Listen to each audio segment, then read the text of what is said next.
Assalamualaikum sahabat-sahabat yang dirahmati Allah.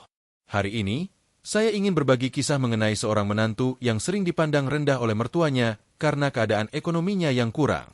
Namun, sungguh mengagumkan, kini sang mertua justru sujud memohon maaf. Berkah dari amalan yang sebelumnya dianggap remeh ternyata mampu mengubah segalanya dalam hidupnya. Ini adalah kisah yang penuh haru dan akan membuat kita merenung. Sebelum kita melanjutkan, marilah kita menuliskan salawat kepada Nabi Muhammad agar kelak salawat ini menjadi saksi bagi kita untuk mendapatkan syafaat di akhirat. Bergabunglah di channel ini yang sangat membantu dalam menyebarkan dakwah Islam, sekaligus menjadi amal jariah. Semoga kisah ini membawa hikmah bagi kita semua. Selamat menyaksikan. Malam itu, langit Bandung gelap pekat, dan hujan turun tanpa henti. Angin dingin menyusup hingga ke tulang, namun Raka tetap bertahan menghadapi malam yang menggigil ini. Ada sesuatu yang lebih menyakitkan daripada dinginnya malam yang menyelimuti. Di hadapannya, ada Bu Ratna dengan ekspresi penuh kebencian. "Apakah kamu tidak merasa malu hidup miskin?" sindirnya, sempat melontarkan kalimat yang menyayat hati. Raka hanya terdiam, siap menerima segala hinaan. Tak lama kemudian, Bu Ratna muncul lagi dengan sebuah tumpukan uang ratusan ribu di tangan. Tanpa ragu, ia melemparkan uang tersebut tepat di depan kaki Raka. "Ambil uang ini dan ceraikan Ayu.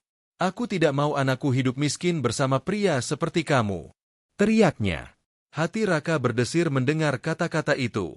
Ia memandang lembaran-lembaran uang yang basah karena hujan, sementara Ayu, yang sejak tadi berdiri di pintu, tak bisa menahan air matanya. "Aku tidak peduli soal uang.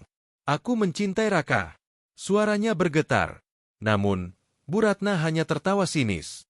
Malam itu, Raka menyerahkan semuanya kepada Tuhan dan bersiap untuk menghadapi segala kemungkinan. Setelah peristiwa itu, hujan masih mengguyur kota Bandung ketika Raka tiba di kontrakan kecilnya di daerah Cicahem. Pintu kayu yang usang berderit saat ia membukanya. Di dalam, hanya ada kasur tipis di lantai, meja kayu yang sudah lapuk, dan lampu yang berkedip-kedip. Raka terduduk lemas, dengan tangan mencengkeram rambutnya, mencoba menahan rasa sakit yang menghangat di dadanya. Hinaan Bu Ratna masih terngiang jelas dalam pikirannya. "Anakku miskin," bisiknya penuh luka. Ia tahu itu bukan kesalahannya. Hidup memang kadang tak berpihak, dan dunia seringkali tampak begitu kejam. Perutnya terasa perih. Ia sadar seharian ini belum makan, namun uang yang ada di sakunya hanya cukup untuk makan esok hari. Akhirnya, dengan berat hati, ia beranjak menuju kamar mandi, mengambil air wudhu untuk membasuh wajahnya. Di momen itu, seolah ada sedikit ketenangan yang menyelinap dalam hatinya.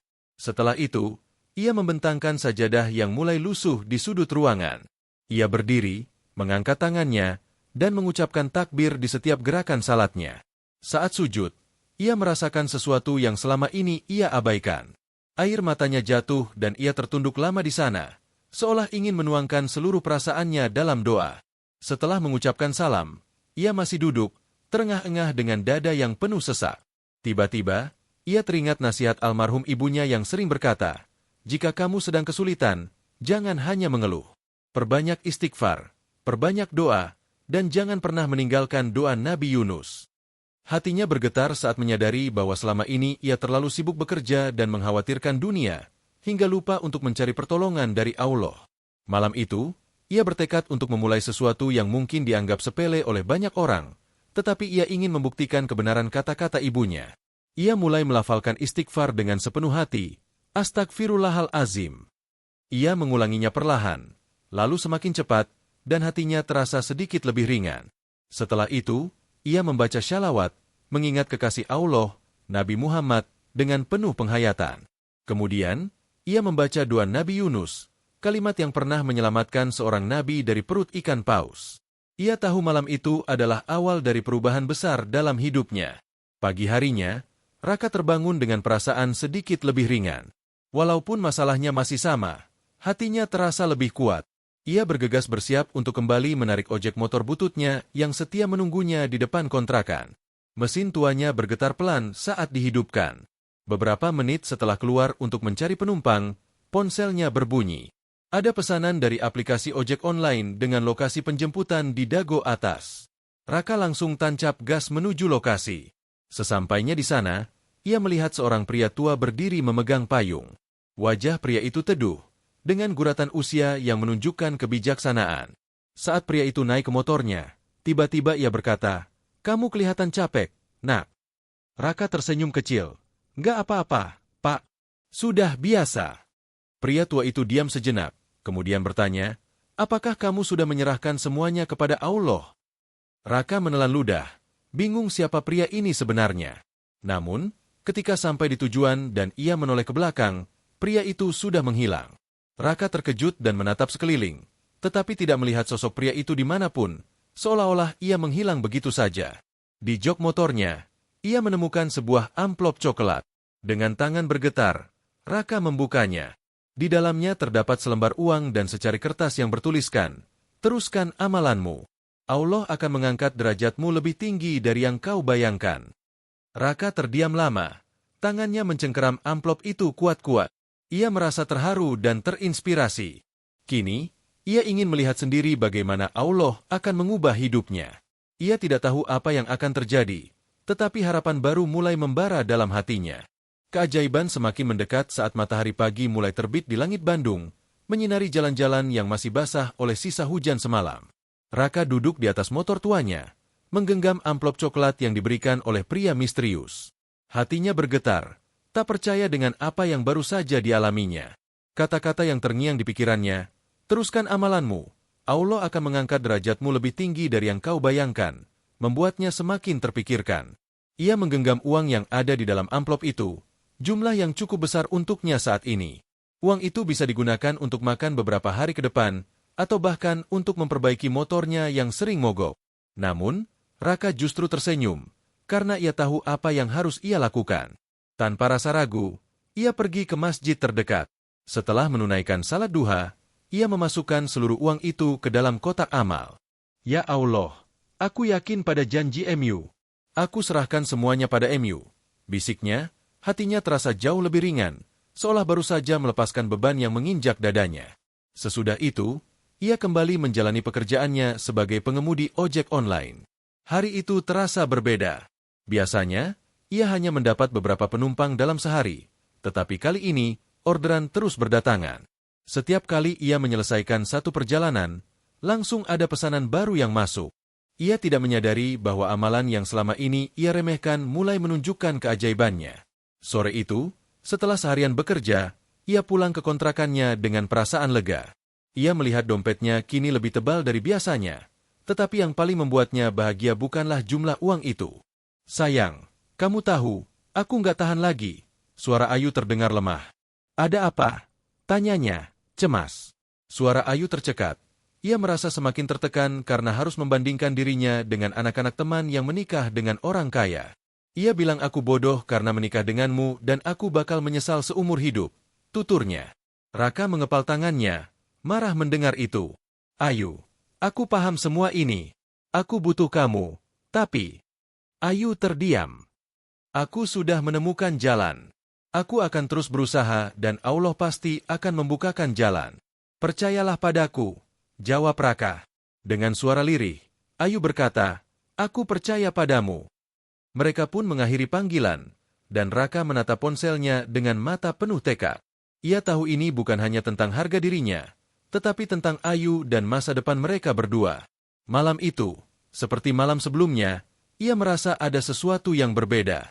Hatinya lebih tenang, seolah sedang melangkah menuju sesuatu yang lebih besar. Keesokan harinya, hidupnya benar-benar berubah. Saat bersiap-siap untuk kembali bekerja, ponselnya berdering dengan nomor tak dikenal. "Halo," jawabnya. "Selamat pagi, apakah ini dengan Raka Saputra?" Terdengar suara di ujung telepon. "Iya, saya," jawabnya. "Maaf, ini dari perusahaan PT Sinar Abadi. Kami mendengar tentang Anda dan sangat tertarik untuk bertemu langsung." Melihat rincian yang cocok, Raka terdiam. Ia tidak tahu siapa yang merekomendasikannya, tetapi hatinya berkata ini bukan kebetulan. Dengan suara mantap, ia menjawab, "Baik, Pak, saya akan datang hari ini." Ia mengangkat tangannya, seakan ini adalah jawaban untuk doa-doanya. Rasa kecil membuatnya menelan ludah dan berusaha menenangkan detak jantung yang semakin cepat. "Ya Allah, bantulah aku," bisiknya dalam hati. Ia melangkah masuk, menuju resepsionis yang merupakan seorang wanita berseragam biru muda dengan senyuman ramah. "Selamat pagi. Ada yang bisa saya bantu?" tanya resepsionis tersebut. "Saya Raka," jawabnya sopan. Wanita itu segera memeriksa daftar di mejanya dan berkata, "Silakan naik ke lantai untuk bertemu Pak Dirga." Raka mengangguk dan mengucapkan terima kasih sebelum melangkah menuju lift. Saat pintu lift terbuka, ia mengambil napas dalam-dalam dan bergumam, "Lakukan yang terbaik." Sesampainya di lantai, dia disambut oleh seorang pria berkacamata yang tampak berwibawa. "Silakan masuk," katanya, mempersilakan Raka duduk di kursi di depan meja kerjanya yang besar. "Terima kasih sudah datang, Raka," ujar pria itu dengan senyum. "Nama saya Dirga. Saya akan langsung ke intinya. Saya sedang mencari pengemudi pribadi yang tidak hanya bisa mengendarai mobil dengan baik, tetapi juga dapat dipercaya. Apakah Anda pernah memiliki pengalaman sebelumnya?" Raka menelan ludah. "Sejujurnya, Pak, saya hanya bekerja sebagai pengemudi ojek online. Namun, saya selalu berusaha memberikan pelayanan terbaik untuk pelanggan saya." Pak Dirga mengangguk pelan. "Kami mendapatkan referensi yang sangat baik tentang Anda. Orang itu mengatakan bahwa Anda jujur dan pekerja keras, yang lebih penting daripada pengalaman kerja." Raka menatapnya penuh rasa ingin tahu. "Siapa yang merekomendasikan saya?" tanyanya sambil tersenyum kecil. Pria itu menjawab, "Beliau tidak ingin disebutkan namanya, tetapi beliau berkata bahwa Anda adalah orang yang pantas diberi kesempatan." Hati Raka bergetar saat ia berpikir tentang pria misterius yang ia temui kemarin. "Pekerjaan ini cukup sederhana," lanjut Pak Dirga. "Anda akan menjadi pengemudi saya, mengantar saya ke berbagai tempat. Gaji yang kami tawarkan adalah 1 juta per bulan dengan tunjangan tambahan." Raka hampir terkejut. Jumlah itu jauh lebih besar daripada yang pernah ia dapatkan sebelumnya. "Tetapi ada satu syarat," Pak Dirga menegaskan. "Apa itu, Pak?" tanya Raka, menegakkan tubuhnya. "Saya ingin seseorang yang benar-benar bekerja sepenuh hati. Apakah Anda mengerti?" Pak Dirga tersenyum puas. "Kalau begitu, selamat, Anda diterima." Raka menahan rasa tak percaya dengan apa yang baru saja ia dengar. "Terima kasih banyak, Pak," serunya dengan mata berbinar saat ia keluar dari ruangan itu. Matanya sedikit berkaca-kaca, terasa begitu nyata setelah hari yang menegangkan ini. Di dalam lift, ia menundukkan kepala dan mulai melafalkan zikirnya, "Astagfirullah Muhammad." Ia merasa seolah sedang bergerak menuju sesuatu yang bahkan belum pernah ia bayangkan sebelumnya. Malam itu, Raka duduk di teras kontrakannya yang sederhana. Angin dingin Bandung berhembus pelan membawa ketenangan setelah hari yang sangat mengesankan ini. Ia masih sulit percaya dengan apa yang baru saja terjadi. Kini ia memiliki pekerjaan tetap dengan gaji yang lebih besar dari sebelumnya. Sesuatu yang dulunya hanya bisa ia impikan kini telah menjadi kenyataan. Namun, kebahagiaan itu terasa belum sempurna. Pikirannya kembali melayang kepada Ayu, wanita yang ia cintai. Ayu masih tinggal di rumah mertuanya, menghadapi penghinaan setiap hari. Tiba-tiba, ponselnya bergetar. Nama Ayu muncul di layar, dan dengan cepat Raka mengangkatnya. "Ayo, sayang," katanya. Namun suara yang dia dengar bukanlah suara lembut istrinya. Sebaliknya, suara nyaring itu segera menusuk telinganya. "Raka, dasar kamu!" Suara mertuanya meledak di telinga Raka. "Kamu itu anak tidak berguna." Raka mengepal tangannya dengan rasa kesal. "Bu, saya sedang sibuk bekerja. Saya berusaha mengubah nasib saya dan Ayu," jawabnya, berusaha tetap tenang. Tawa sinis terdengar dari seberang telepon. "Kerja? Kerja apa? Kuli angkut di pasar? Atau masih jadi tukang ojek miskin itu?" Darah Raka mendidih. Namun ia berusaha menahan emosinya. "Bu, saya baru saja diterima bekerja sebagai sopir pribadi di perusahaan besar. Gajinya cukup untuk kehidupan saya dan Ayu." Setelah sejenak hening, suara tawa mertuanya kembali terdengar. "Oh, jadi kamu bangga jadi sopir? Kamu tetap saja orang yang tidak punya masa depan. Lebih baik kamu cerai saja dari Ayu. Aku bisa menikahkannya dengan pria kaya yang bisa memberinya kehidupan yang layak." Kemarahan Raka semakin memuncak. "Bu, Ayu bukan barang yang bisa diperjualbelikan. Dia istriku, dan saya tidak akan pernah menceraikannya." Tiba-tiba, suara Ayu terdengar dari belakang mertuanya. "Hus, Ayu, diam!" Ayu gemetar, tegang mendengar perbincangan itu. Raka menengadah ke langit malam, lalu mulai melafalkan doa dengan penuh keyakinan. Astagfirullah, aku memohon pertolongan MU. Aku tidak akan menyerah. Keajaiban besar sedang menunggu di depan mata. Fajar mulai menyingsing di langit Bandung. Udara pagi terasa sejuk, namun hati Raka masih terasa panas mengingat hinaan yang diterimanya semalam. Ia mengecek ponselnya berharap ada pesan dari Ayu, namun tidak ada satupun. Ia tahu istrinya kini berada dalam tekanan. Raka ingin segera menjemput Ayu, membawa istrinya keluar dari rumah mertuanya yang penuh dengan penghinaan. Namun ia sadar bahwa ia belum siap. Ia butuh lebih banyak uang, tempat tinggal yang layak, dan kehidupan yang lebih stabil sebelum dapat membawa Ayu pergi. Dengan tekad yang semakin menguat, Raka bersiap untuk bekerja. Ia mengenakan seragam, mengambil kunci mobil perusahaan, lalu berangkat ke kantor. Setibanya di sana, Pak Dir sudah menunggu di lobi. "Selamat pagi, Pak," sapa Raka ramah. "Selamat pagi," jawab Pak Dir. "Kita ada perjalanan panjang hari ini. Saya punya beberapa pertemuan penting. Saya harap kamu siap." "Siap, Pak," jawab Raka mantap. Sepanjang perjalanan, Raka mengemudikan mobil dengan tenang dan penuh konsentrasi. Ia tidak ingin melakukan kesalahan sedikit pun. Ini adalah pekerjaannya kini, dan ia akan menjalaninya dengan penuh tanggung jawab. Setelah beberapa pertemuan, Raka terus fokus akan masa depannya dan Ayu. Dirga terlihat puas. "Kamu adalah sopir yang sangat baik, Raka. Saya suka cara kerjamu," ujarnya sambil duduk di kursi belakang. "Terima kasih, Pak. Saya hanya berusaha melakukan yang terbaik," jawab Raka dengan sikap rendah hati. Pak Dirga menatapnya melalui kaca spion. "Kamu tahu, Raka, saya juga berasal dari keluarga miskin." Raka terkejut sejenak. "Serius, Pak?" tanyanya. Matanya berbinar penuh rasa ingin tahu. Namun, percakapan mereka terhenti ketika ponselnya bergetar. Ia melirik sekilas sebuah pesan dari nomor yang tidak dikenal. "Datang ke alamat ini sekarang juga. Jangan tanya siapa saya." "Siapa yang mengirim pesan ini, Pak?" Raka bertanya, langsung merasa cemas. "Saya izin sebentar." Raka pun mengabaikan pesan tersebut dan mengintip dari jendela yang sedikit terbuka. Ia melihat Ayu berdiri di tengah ruangan, menangis terseduh-seduh. "Kamu itu peruan bodoh. Semua sopir hanya bisa membuat hidupmu miskin," teriak Ibu Ratih, emosinya meledak. Raka menarik napas panjang sebelum menatap mertuanya dengan penuh keyakinan. "Bu, saya sudah punya pekerjaan tetap dengan gaji yang cukup. Saya akan membawa Ayu ke hidup yang lebih baik." Ibu Ratih tidak percaya dan hanya gumam. "Tidak mungkin." "Ayu," panggilnya. "Aku tidak bisa menerima kenyataan ini. Aku tidak akan biarkan Ayu pergi bersamamu," teriaknya. Tiba-tiba, seseorang masuk ke dalam rumah. Sosok tua dengan tongkat, berjalan perlahan. Matanya melirik tajam.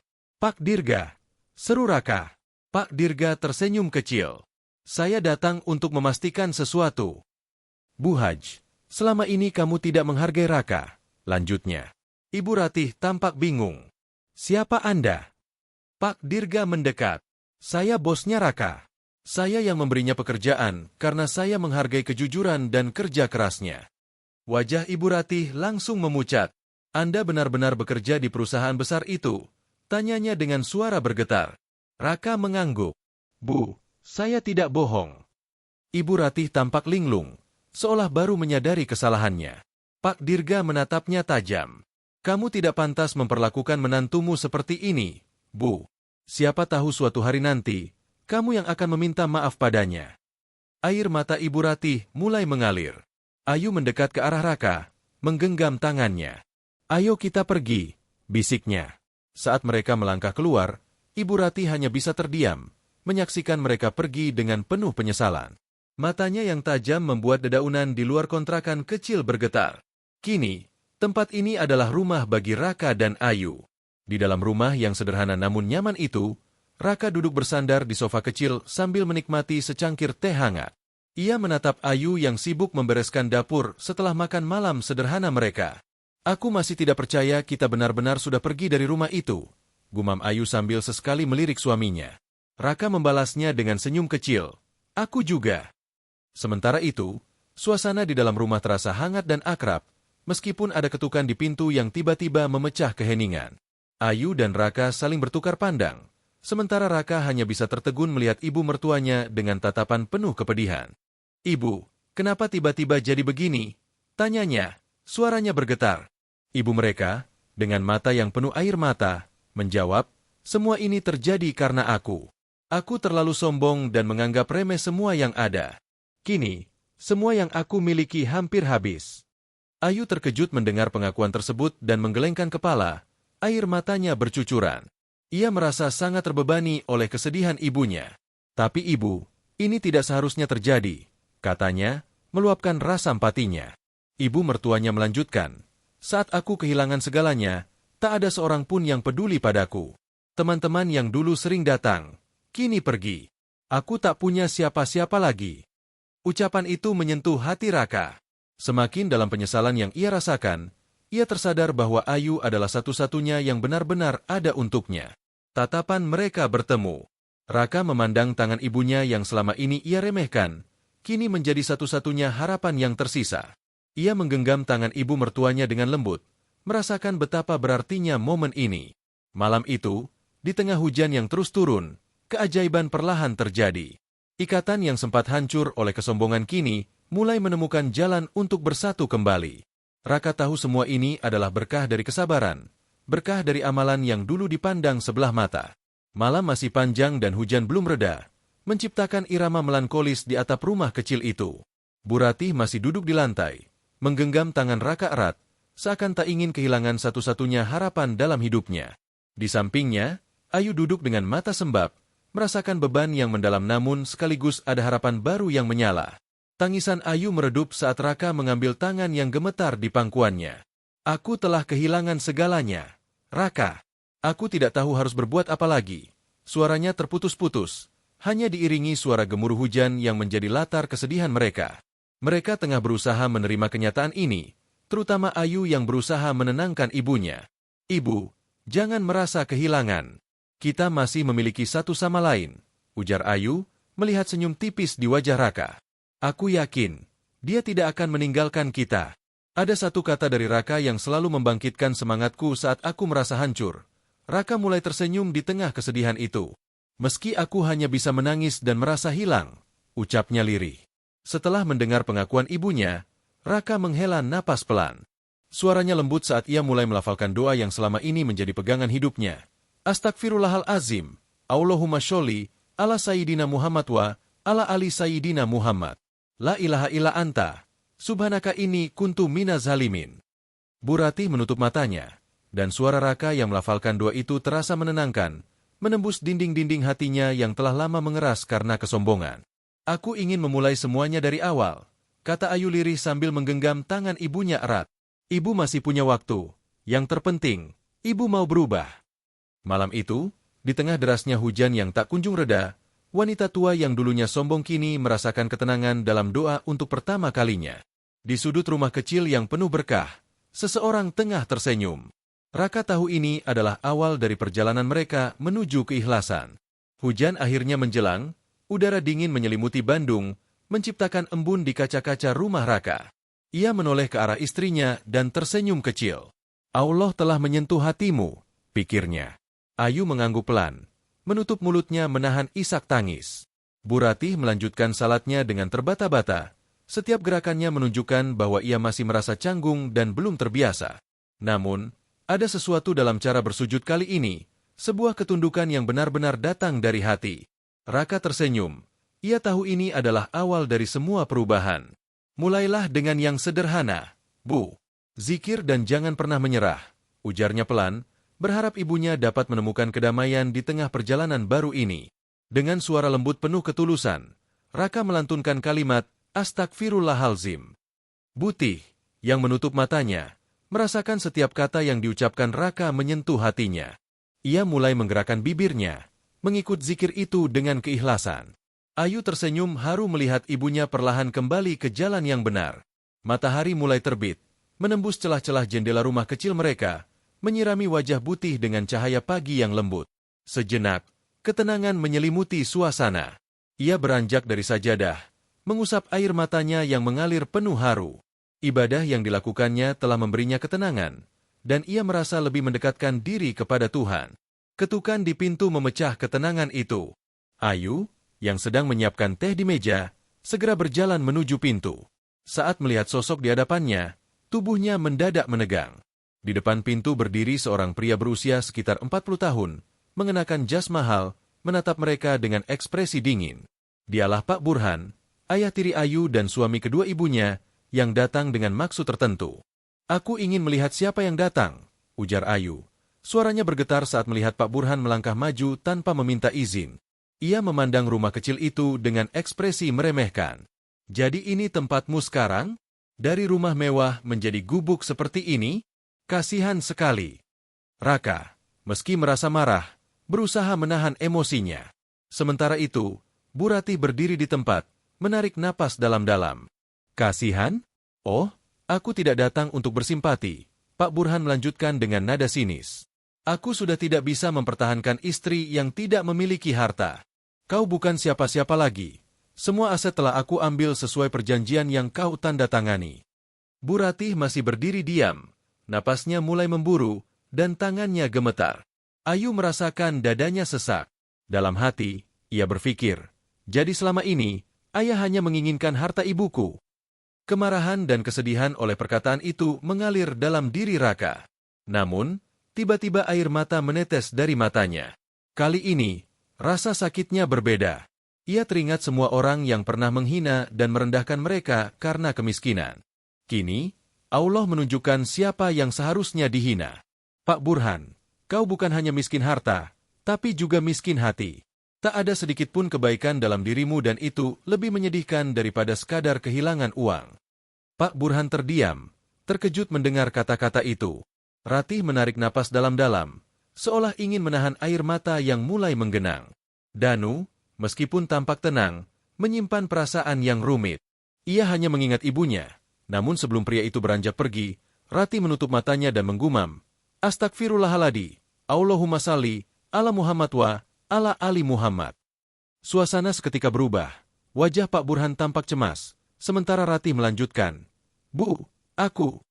Namun kata-katanya terhambat. Di rumah kecil itu, meskipun sederhana, terasa jauh lebih damai. Ratih yang dahulu sering terjebak dalam kesedihan, kini memulai harinya dengan lebih baik. Setiap pagi, ia bangun lebih awal, duduk di sajadah dan melantunkan zikir dengan lembut. Ia mulai terbiasa menjalani salat dengan khusyuk, sesuatu yang sebelumnya tidak pernah ia lakukan dengan penuh kesungguhan. Ayu dan Raka merasa bersyukur melihat perubahan yang signifikan pada ibunya. Namun, pada suatu malam, hujan turun deras, membawa hawa dingin yang menusuk. Ratih duduk di sudut ruangan, memegang tasbih, dengan tatapan kosong ke arah sajadah di depannya. Ayu menghampiri ibunya dengan senyum kecil. "Bu, sudah malam, istirahatlah."